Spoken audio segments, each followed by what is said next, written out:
अच्छा, इस वीडियो में हम लोग देखेंगे कि हमारे पास प्यूरिन की सिंथेसिस किस तरह से होती है। तो मेजरली जो हम लोगों को चीज़ें रिक्वायर्ड होती है फॉर द प्यूरिन सिंथेसिस, उसमें हमारे पास सबसे पहले अमाइनो एसिड्स आ जाते हैं। जिसमें हमारे पास सबसे पहले आ जाता होता है ग्लूटामीन, फिर हमारे पास आ जाता है ग्लाइसिन और हमारे पास आ जाता होता है एस्पार्टेट। ये वो एंजाइम है जो हम लोगों को प्यूरिन की सिंथेसिस में रिक्वायर्ड है। सबसे पहले जो हमारे पास स्टेप होता है प्यूरिन की सिंथेसिस में, that is the synthesis of PRPP यानी कि 5-फॉस्फोराइबोसाइल पायरोफॉस्फेट।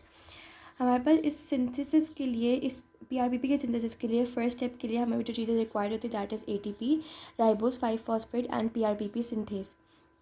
और ये जो रिएक्शन होता है, इसको जो चीज़ एक्टिवेट करी होती है वो बेसिकली हमारे पास इनऑर्गेनिक फॉस्फेट होता है, और जो चीज़ इसको इनहिबिट करती होती है वो प्यूरिन न्यूक्लियोटाइड होता है।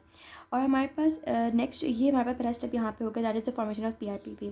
नेक्स्ट जो स्टेप होता है that is the formation of five phosphoribosyl amine. ये बेसिकली हमारे पास कमिटेड स्टेप होता है या रेट लिमिटिंग स्टेप होता है प्यूरिन सिंथेसिस का। इसके बाद हमारे पास अगर हम लोग कमिटेड स्टेप की बात करते होते हैं तो बेसिकली हम लोग ये देखते हैं कि सिर्फ और सिर्फ एक चीज़ का डिफरेंस है। हमारे पास का जो डिफरेंस है वो है अमाइन ग्रुप का। यानी कि हमारे पास जो पायरोफॉस्फेट ग्रुप होता है PRPP का, that is replace by the amine group. अभी जो अमाइन ग्रुप जो प्रोवाइड कर होता है कंपाउंड, वो कौन होता है? वो बेसिकली का अमाइनो एसिड होता है ग्लूटामीन। वो हमारे पास प्रोवाइड करेगा C1 के ऊपर हमारे पास जो है ऑफ द PRPP, वहाँ पे अमाइन ग्रुप आकर अटैच हो जाएगा इन प्लेस ऑफ पायरोफॉस्फेट। जिसमें एंजाइम रिक्वायर्ड होता है वो फॉस्फोराइबोसाइल फॉस्फेट अमाइडो ट्रांसफरेज। जैसे नाम है वैसे ही इसमें हमारे पास आ जाता है, जो फंक्शन है उसी तरह का नाम है। ये जो रिएक्शन है it is inhibited by the 5 prime nucleotide AMP, और GMP जो होता है वो इसको हमारे पास इनहिबिट करता है। बेसिकली AMP और GMP ये दोनों जो होते हैं बेसिकली ये एंड प्रोडक्ट होते हैं प्यूरिन की सिंथेसिस के। और हमेशा ये याद रखना है कि जो एंड प्रोडक्ट्स होते हैं वही इनहिबिटरी भी होते हैं। फिर पैबा के लिहाज से जो पॉइंट है हमारे पास, वो ये पॉइंट है कि हमारे पास जो ह्यूमन बींग होते हैं उसमें फॉलिक एसिड ऐसे सिंथेसाइज नहीं हो रहा था हमारी बॉडी के अंदर। एक वाइटामिन होती है, तो अगर हम लोग को चाहिए भी होती है तो हम लोग एक्सटर्नल सोर्सेज से फॉलिक एसिड जो होता है उसको यूज़ करते ले लेते होते हैं। लेकिन इन बैक्टीरिया हमारे पास प्यूरिन सिंथेसिस के लिए उनको रिक्वायर्ड होता है टेट्राहाइड्रोफोलेट। और बेसिकली हमारे पास जो सल्फर ड्रग्स होते हैं वो हमारे पास बिल्कुल एनालॉग होते हैं of the para amino butyric acid.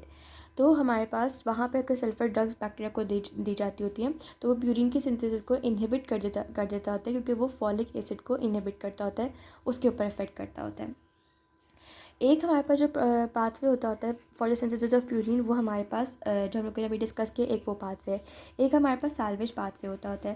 Salvage pathway में बेसिकली हमारे पास क्या होता है कि जो प्यूरिन हम लोग अपनी डाइट से ले रहे होते हैं या जो हमारे पास एक्सटर्नल सोर्स से आ रहा होता है, हमारी बॉडी उसको डाइजेस्ट नहीं करती होती। इस वजह से हम लोग को उसको डाइजेस्ट करने के लिए जो चीज़ रिक्वायर्ड होती है वो बेसिकली दो एंजाइम्स होते हैं। हम आगे देखते हैं कौन से दो एंजाइम्स होते हैं। बेसिकली वो दो एंजाइम इसको कन्वर्ट कर देते होते हैं ट्राइफॉस्फेट के अंदर।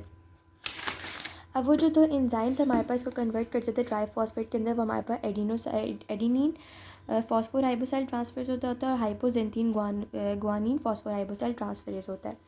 अब यहाँ पे एक सिंड्रोम उन्होंने बताया हुआ है, लेश-निहान सिंड्रोम। बेसिकली ये सिंड्रोम क्या होता है, एक्स लिंक रिसेसिव डिसऑर्डर होता है हमारे पास, जिसके अंदर ये जो हमारे पास ऊपर वाला एंजाइम होता है हाइपोजेंटीन ग्वानिन फॉस्फोराइबोसाइल ट्रांसफरेज, इसकी डेफिशिएंसी होती है।